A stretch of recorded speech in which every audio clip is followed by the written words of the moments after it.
The sound is switching to my radio ears. Good morning, America. All right. You're switching to your cans. Yeah. And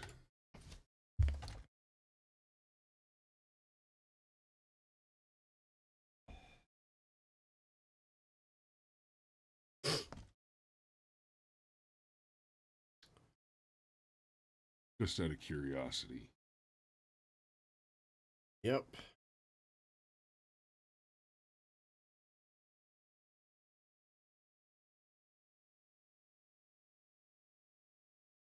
Yeah, it's not worth it. Yeah. It's too much. Yeah, well. Stryker says we're audio 5x5, and we're going to roll with that.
Good morning. How we doing this morning, brother? Well, it's Monday. It's Memewar Monday. It is Memewar Monday. So before we jump into it, the stream from Saturday did all right. Thank you, everybody that tuned in. We're gonna do that more often. Probably gonna start doing a locals thing. Not probably, definitely. Just we're getting there. But which is not to say every Saturday. Yeah, that's a serious commitment that Alex and Danny over at the TPS report do it every Saturday. You know, and the problem is you and I both frequently work on Saturday, and then anytime we get a shooting gig that pays better than anything we're going to get on our day jobs also most likely happens on Saturday. It does. So yeah, but it's coming. We launched the Buy Me a Coffee. It's going well. So yeah, thank you everybody for your continued support and growth and all that good stuff. Yeah. Did you do anything interesting this weekend other than go to the lake? No, but the lake was good. You know, when we do have the things at the lake, like this was my cousin's kid just turned 1, you know, so first birthday party. And it's always an interesting reminder when we have a gathering at the lake like that. Jesus, we know a lot of people. I mean, and I wasn't even there. I know. I was at work. And I tell you what, parking is a problem. I have been to your lake house. It is gorgeous, and but if I were you, that dude across the street with the nice big yard. Oh yeah, I quipped to the wife this weekend that we need to just go and annex that house and pave it. Just make friends with that guy. Be like, hey, so when we have people in town, we'd like to park on your yard, but we drink good scotch and we're happy to share. Oh, maybe it's changed his name to GK Again. All right, let's. Habeas has been spending too much time with the farts finds a way. Okay, so who had first blood? It looks like correction. Well, no. No, you're not at the top. What's freezing? There we go. Looks like Stryker had first blood this morning. All right. And I see Danny and the other Danny. I'll go ahead and address both Dannys. Steve's with us. I got 2 Dannys, 2 Steves, at least 2 Jameses in the chat. Somebody said good morning to Willow Bar, but I didn't actually see her name in the chat. maybe my wife was in there commenting before we went live enough to start seeing the chat comments. Oh, Pancho Ramirez, good morning. Pancho, good morning. Crack shot. All right. Crack shot threw us a lick. No, Striker threw us a licking chicken earlier for the audio, and I appreciate that. Comdo O, baby. James Royster. Wait. Apparently, James Royster is on a trip across America honoring 608 fallen officers for 2021, 34 states, 79 days, 23,000 miles, day 63 of 79. Beyond the Call of Duty, end of watch. Okay. Damn, son. That's, damn. James, we'll be looking forward to some pictures from you. You know what? We'll talk offline a little bit. Yeah, make a note. Yeah. And then, whatever you want us to call you, J.K. Chester, J.K. He's habeas. G.K. Chesterton. G.K. has become more relevant as an author as time passes. Whatever. Okay. And Stryker reminds everybody, Scrimshaw says she's way up top. So apparently my wife is watching, and I'm glad because we're about to talk about something that's actually a little near and dear to the hearts of this family. Hopefully Sergeant Major tunes in shortly or catches the replay because I'm gonna brag a little bit about my people today. And so let's go ahead and get into the story. It's Memewar Monday. A thing happened this weekend. Yes. And it's a sad thing. It's not as sad as it could be. Right. Because let's not forget, Second Chekhov died way too young. Right. I mean, woof. So, Lieutenant Commander Uhura, Nichelle Nichols, passed away this weekend. It's asked, she asks, is it time to go? Was I a good Starfleet officer? And Crackshot says something entirely inappropriate to the image, covering the bottom of the meme. You were the best. So, Uhura has been a somewhat controversial figure and character, because it was a big deal.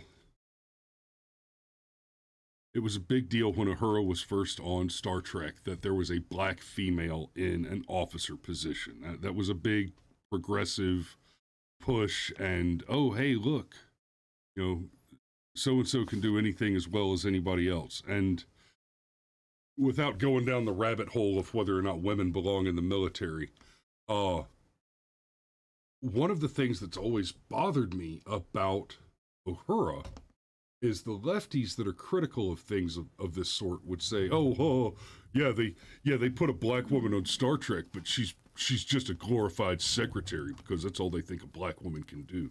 Okay. I'm going to drop a little clarification on you. And when you hear this criticism in the future, well, she's still denigrated to just basically answering the phones. She was a communications officer, a commissioned officer in a military, and a communications officer. A communications officer is not a glorified secretary. You're talking about someone who is a linguist, a philologist, right? You're talking about somebody who is conducting combat communications operations, who is managing communications for a fleet vessel. All that's a big deal. When you're talking about somebody who is a military linguist, right? Let's take this to the real numbers for a moment. And this is why I was so happy to see that my wife and my dad are both watching this morning. They'll appreciate and then there's your wife. Numbers here. She jumped ahead of us. She made the point for you. So thing one, before we even get into those numbers, let me just make this very clear. If you've ever been in a war, there's an old adage: communication is the first casualty of war. And buddy, that is true. I cannot overemphasize how true that is. When I was standing in in the desert just outside of Sanjare, returning fire, shooting men off a wall at 300 meters with my M16 in one hand and my radio in the other, calling in troops in contact for reinforcements. Tell you something, that shit's tricky. And just because you squeeze that button and say, tick, tick, tick, troops in contact, doesn't mean anybody hears it. Now, let's get to the being a linguist part of it. Let me pause you real quick because this is actually really important. Okay.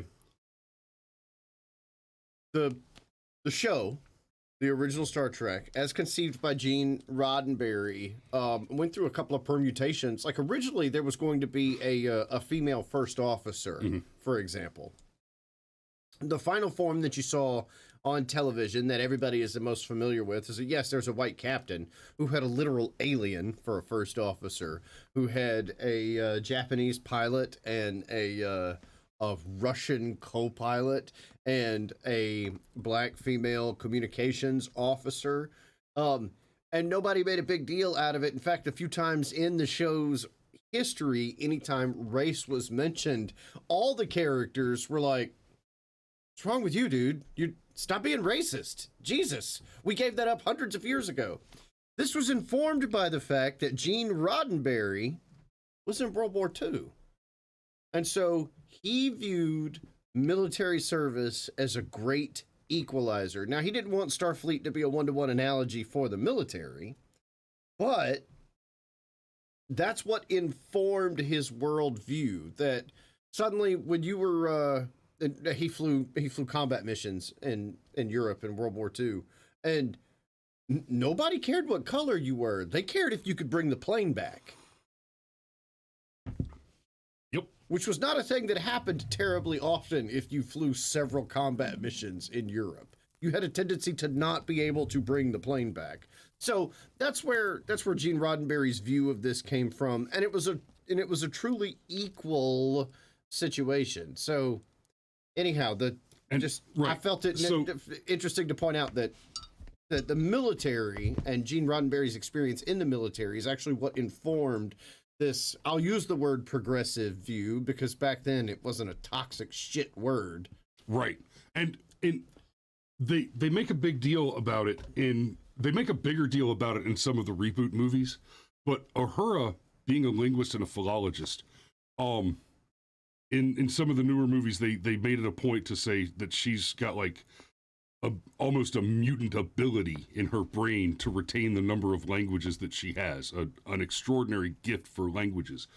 And to understand this in context, I'm going to refer you to American current statistics on the situation. To even enlist in the military, you're about 3% of the population, right? But a very small, I'm sorry, you're about 50% of the population. A very small part of the American population can qualify to voluntarily enlist in the U.S. military. The majority of Americans are either too fat, too unfit, right? You can't run 2 miles in less than an hour. Have some sort of medical condition that eliminates them from the running, have some kind of a criminal record, have bad credit, which, believe it or not, is a disqualifier, right? Only about half of Americans can even get into the military to begin with. And then, before you can, there's a test that you have to take in order to qualify to go to the language college. Before you can even qualify to take that test, which the vast majority of people fail on, you have to score in the 90th percentiles on the ASVAB, right? So you got the Army's vocational aptitude, scholastic vocational aptitude battery, right? So you got to take the big test. Oh, Sergeant Major says top 10%.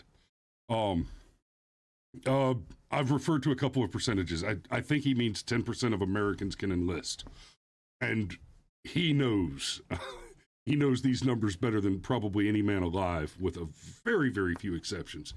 So once you've gotten past being one of the very few that can even enlist. And then you get past being one of the very few people that can score high enough to even take the test to go to the college. Then you've got to get past that test, which I'm here to tell you from experience is a booger bear on its own to pass. And then if you're at least almost as smart as me, you can get past that test and get to the college. Where, by the way, if you're in the roughly 3% of people who can get through all of that and get to the school, more than half of you fail the school because it's so hard. Because you're talking about people learning Spanish to fluency in 6 months. You're talking about people learning Korean to professional fluency in less than 2 years, right?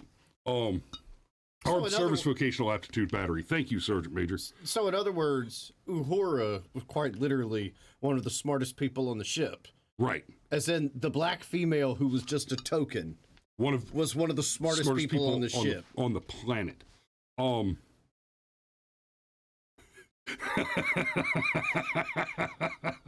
Yes, Steve. Chapter and verse. Come on, I dropped one letter in a frickin' TFLA. It happens. So that the idea that she was merely a glorified secretary, guys, that just doesn't cut it, right? You have to do all of that in order to get to be an analyst, an interceptor, an interrogator, or even the spooky shit that I did that they're not even allowed to tell you about until you're qualified to be one of those other things, right? Uhura was an intellectual badass. And Willowbar says acronyms are another language you speak. God, I hate that you're right about that. There's another piece to it. There's not just the true representation of, if you'd stop doing that, you'd stop dropping it. Shut up. Okay. It's not just the true representation of an egalitarian society that was depicted on screen in Star Trek, okay?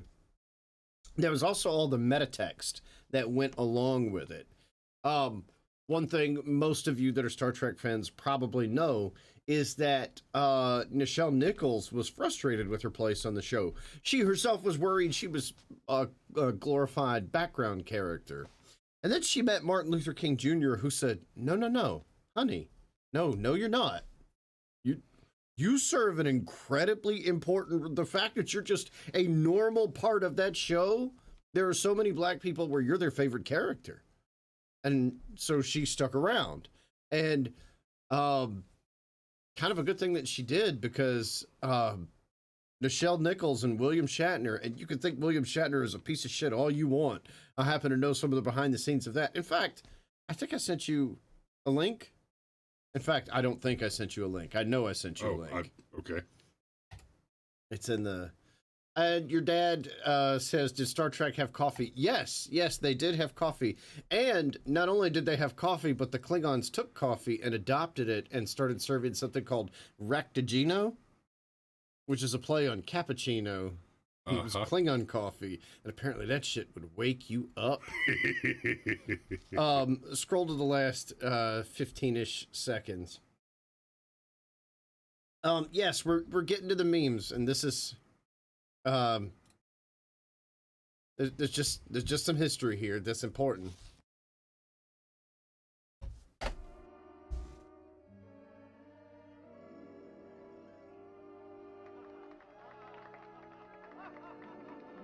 Okay, so, yes, first interracial kiss. You see William Shatner looking off in the distance there?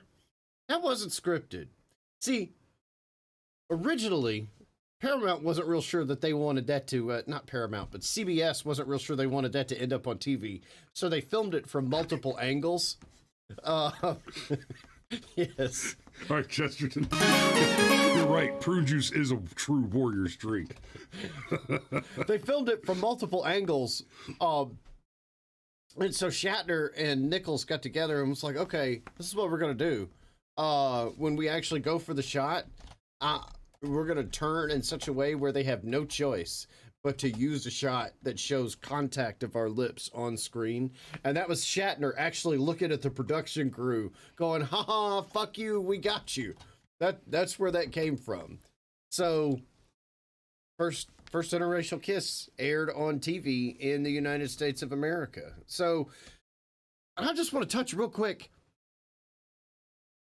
To a certain extent, I feel bad for the left because they've got to keep going for the firsts. Like somehow a truly important first like that one morphed into the first tranny mayor of a city of at least 30,000 people. And it's like, guys, you know, honestly, after Obama became president, it's like, seriously, Obama was the first biracial bastard-born president. It's after that, he was also the first non-native. I don't know what you're talking about, sir. But after that, I don't know what your first is anymore, like at all. Oh, your first is a joke now. Your first is well, I'm not qualified for jobs, so, Okay, Gash asks the question, how can a conservative be a Star Trek fan? Did they not live in a utopian, all-needs-met society that resembles the descriptions of communism? Oh, they absolutely did, and that's why it's science fiction / fantasy. Communism is a pure fantasy. It's just like unicorns that shit gold nuggets and solve all your problems. There's not one. And look, let me just say, I've heard this tired argument before, and it is a tired, pedantic argument. Part of the fantasy of Star Trek is that they had virtually unlimited resources, which is a thing that I don't think we'll ever actually achieve in reality. So when you say, oh, well, how can you be a fan of Star Trek? It was blah, blah, blah, blah, blah. Look, let's not forget, Star Trek II, The Wrath of Khan, literally debates the nature of creation. Like, it's called the Genesis missile. And then Star Trek 3, Kirk throws away his entire career to rescue a friend because now we're debating the nature of the soul. And your mama's so fat that she outweighs the needs of the many.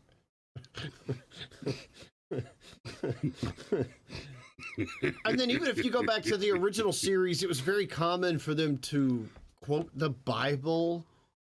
James Kirk's favorite historical figure was Abraham Lincoln, the first Republican president. So how could a conservative be a fan of Star Trek? Well, it's easy. I'm a fan of things that are good. And that's why I don't like New Trek, because it's not good.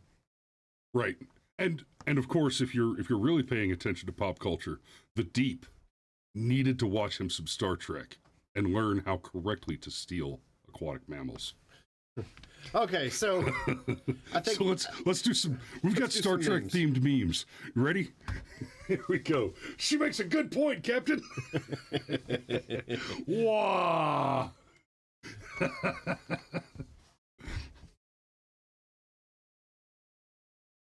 No, stop. We're not gonna go down the rabbit hole of the bizarre fallacy that there was a switch on the sides.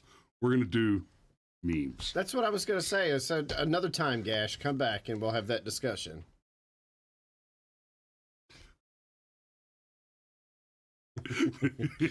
This is one of my favorite meme formats because there's almost nothing you can't make funny.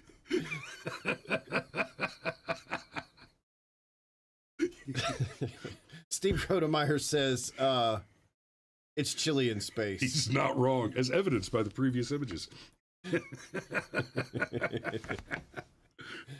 These aren't your daddy's puns. These are thunder puns. Space puns, puns, puns. See right there? That's where he fucked up.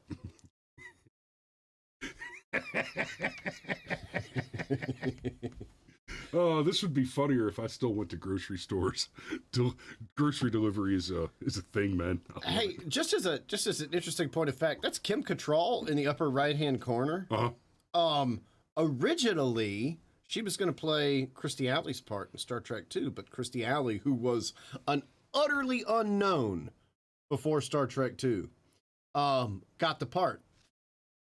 And then when Star Trek 3 rolled around, she'd been doing Cheers for a while, and she was like, yeah, guys, I'll come back, but I know what I'm worth. And so... This onion is illogical.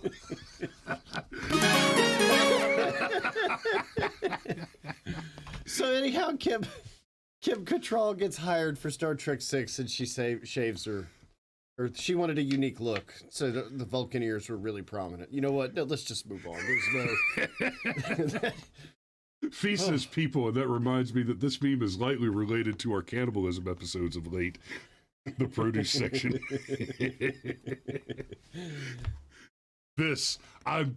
So this one, I'm actually, I love the memes like this because there's so much of... It's not uncommon to have a black or female protagonist in a television show or a movie for a long time.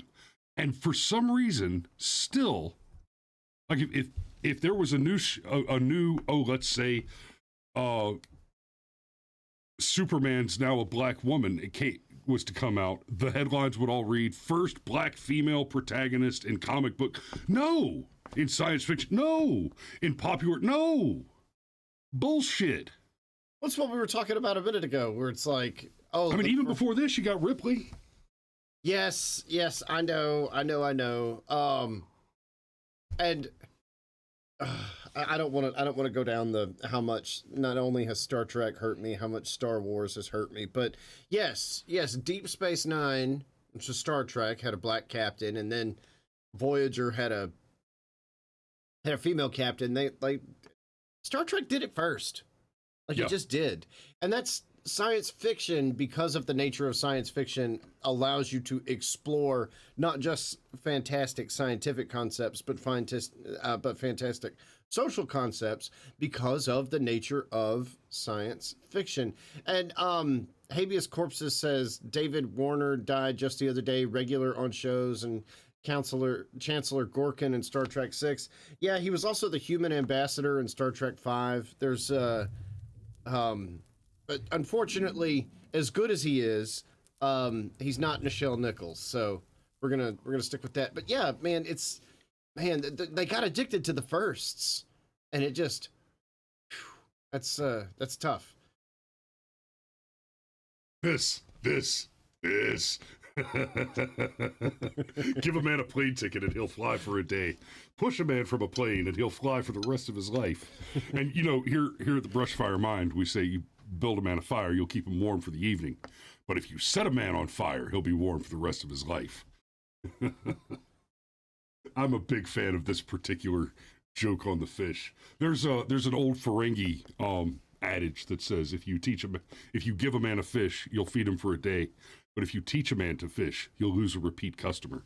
And if you're not a Trekkie enough, I'm not a huge Trek guy. I've seen most of Trek. I have not seen most of Trek multiple times. That's me. Yeah, me.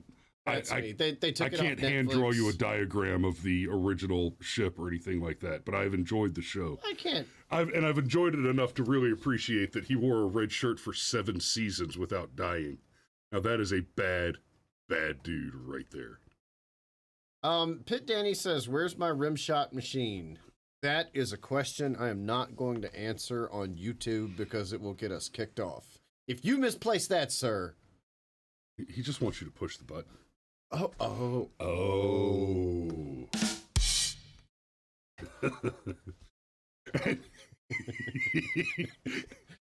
The Thunder Puns.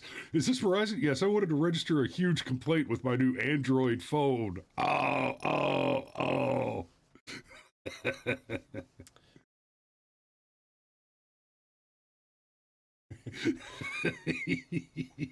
Damn it, Jim. He knows when a man is dead. I'm a doctor, not a bricklayer. This one, I love this format. It doesn't matter what goes here, but you need a little context to pick this one up too. I'm the best pilot in the galaxy. You don't say. And then wash. How do the Reavers clean their spears? They run them through the wash. Through the wash. Oh! Slowing the button. Be See, less slow. well, okay, fine. That did not deserve applause.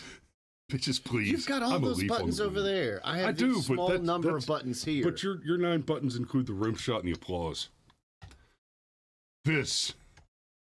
See, like I said, this format's great. Doesn't matter what goes over here. This is still hilarious. The unicorn, whatever mixed breed dog that is. Like, let's paint a dog and staple a horn to it. Basically. That counts as a xenoform. That show had almost no budget, and a good chunk of it went to Shatner and Nimoy. Mhm. Like, it's amazing they did what they did with, yeah. And Shatner, Captain Kirk, gotta love him. But the things that Shatner has done since then, Boston Legal, guys, Shatner is He's a genius. treasure. Yeah, you just get so used to the memes about William Shatner. Right. And he's dropped that dramatic pause thing, which was apparently part of dealing with a speech impediment early on.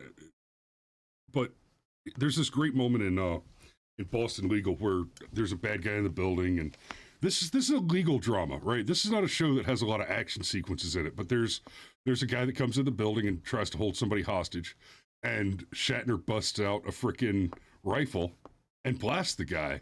And then later they're having this heart-to-heart about it over cigars and whiskey, and he's explaining to his buddy played by James Spader. He says, you know what the problem with you liberals is? You don't understand what Americans are.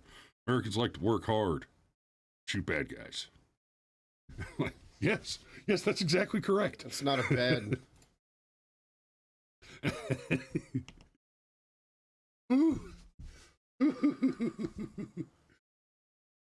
There's some jokes in here for you when you go back to watch the replay, Legion, but we'll just let you understand those explicitly. They have to do with noses, but And I'm not even. But this one has the lobes for business. Watch the new Star Trek series in 2017, available exclusive on CBS All Access. That's where it lost me too. Like, okay, wait a minute. Already got Netflix. Already got Disney Plus. Like, I can't watch the new Predator movie without Hulu. Like, at some point, the paradigm's going to shift, and it's actually going to be cheaper to just have cable again. Yep. I think we're there. Well, yeah, because you can only watch Doctor Who if you've got the BBC one. You can only watch Star Trek if you've got the CBS one, and then you can only watch certain like the Suicide Squad one if you've got HBO. And then there's still Netflix and Disney Plus, and it's just like, no.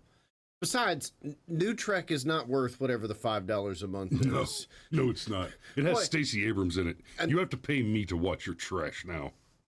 Yes, exactly. Well, hey, I mean, it's a good thing she became an executive on Star Trek, because that's about as far as she's going to get if the current polling is any indication. Woo, Lord. Ship that big, still can't float, huh? Damn, son. That's huge ass. Yes. This.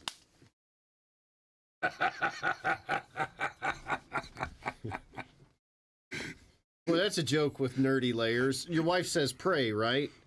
And it's, yes. And Steve says, why would you want to watch the new Predator movie? Steve, I don't know, because I'm glutton for punishment.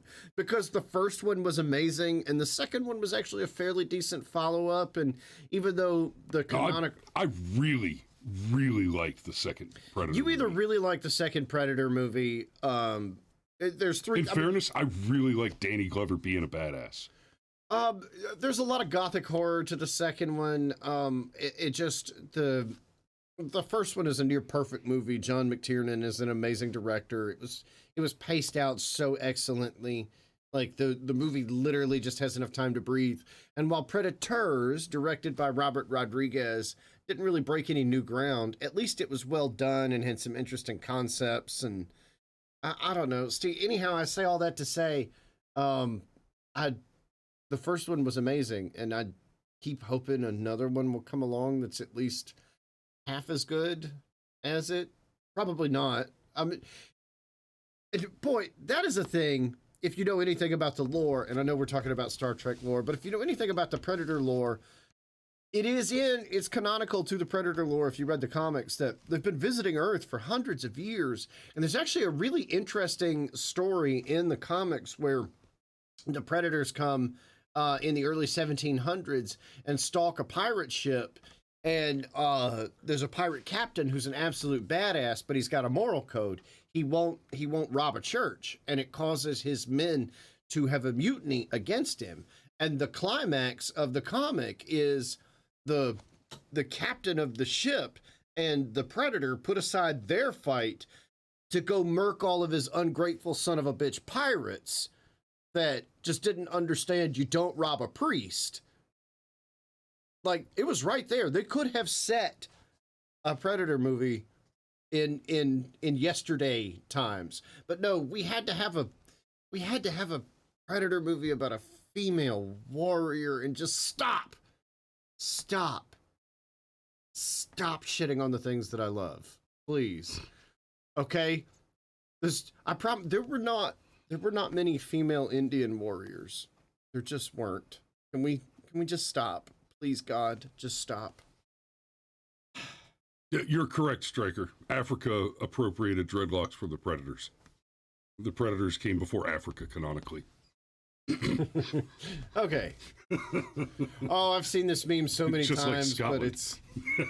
I can't hear you over the sound of how awesome I am. And yes, James, yes, you are. So, okay, why aren't the shields always at maximum? Because energy. I mean, well, they can't beam through maximum strength shields. Correct. That's one of the reasons why you have shields, is so that you can't beam in and out with them at maximum. I don't know what this is referencing what you at looking all. for, itty bitty baby? I don't know what this is referencing at all. It's oh yes, I do. It's referencing the sexy green woman from Terms of Service. Absolutely. I mean, Terms of Service, the original series. Woo! Crack shot, board can. 7 of 9. We're moving forward. And how many tachyon bursts do we have to fire into the space anomaly for this episode to end? This many. No, I do have one last thing to cover. But I need to button it up and get to and get to watching the kids so my lovely wife can go handle some business. Thanks for watching this morning. We appreciate it. We've seen the numbers growing again, and we really appreciate that. Like, share, and subscribe. We're doing some more things behind the scenes here. If you've noticed, we've been taking the regular daily episodes and cutting out some cutting out segments and republishing those so that there are some more digestible, smaller bits of the show. We've mentioned that we have a thing upcoming in a few weeks where we're going to be getting together with the extended BFM crew to shoot some shorts, and those will be coming out throughout the latter half of the year. Did you put the link in the live stream? Buy me a coffee? I don't know. So shame. It should just be part of the... Yeah, I'm in progress. Buymeacoffee.com/brushfiremind, and there is an Indiegogo campaign running right now to try and raise a little capital to help defray the cost of, well, frankly, meat and beer for whiskey. Yeah.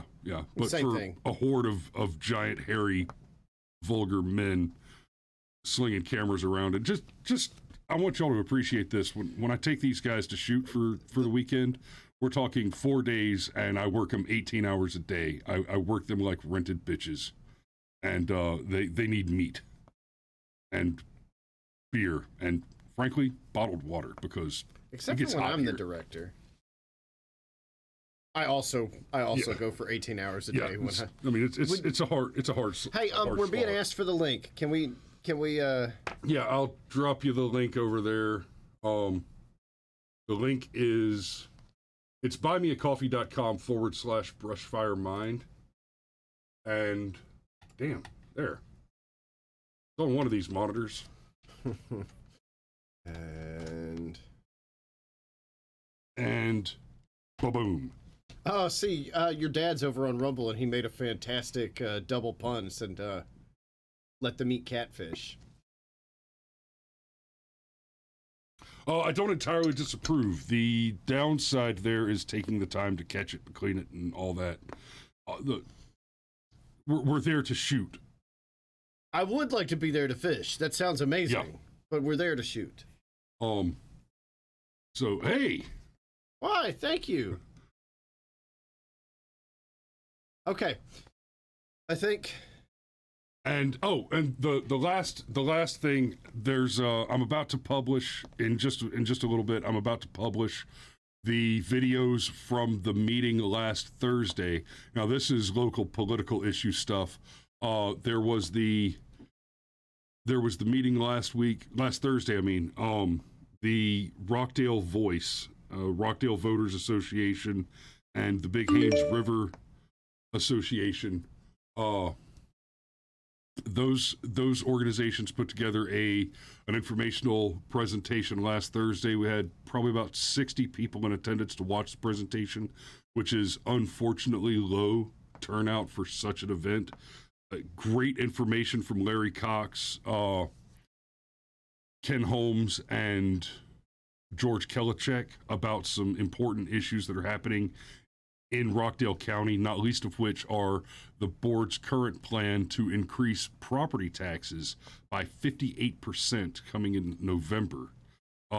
It's your millage rate. If you look at it, no, you just don't understand the math the way that I do. It's actually it's only like a 0.4% raise. Yeah. Yeah, that's false. Dr. Doreen Williams had the nerve to look at me and say the words, well, I went to college, so I understand the math. And I'm like, bitch, you got a doctorate in education. That's not an education. I went to a college that nobody can get it, that the very few people can get into, don't make it out of. I went to a college that involved fucking Blackhawks. You learned how to see spot run, bitch. Anyway, breathe. Gotta say thank you to Patricia Barrett. I have a very quick. Yes. She bought us coffees. Thank you so much. I have a very low amount of patience for people with bullshit PhDs. I have a doctorate in being a doctorate. Yeah, you have a doctorate in bullshit. Anyway, so there will be protests in front of the BOC. Thank you, Danny. 908 Main Street at 10 and 6 tomorrow. Wow, at Club 908, huh? And then again, no, Club 908 isn't Main Street. Club 908 is 908 Commercial. Oh. Main Street's the next one over. I see. But yeah. So at 10 and 6 tomorrow, I'll be there running a camera tomorrow evening at 6. Unfortunately, I'm already committed to another project at 10 a.m. But then again on the following Tuesday, which is the 9th, they'll be out there at 10 a.m. and I'll be there covering with a camera as well. So I'll see you guys. If you want to come out and see me and say hi, I'm not going to be broadcasting live. I'm going to be filming to repost, but I'll be out there at the protest by the BOC 908 Main Street building in Old Town Conyers tomorrow evening at 6. And apart from that, guys, we appreciate you. We love you. Thanks for watching, and we will see you tomorrow.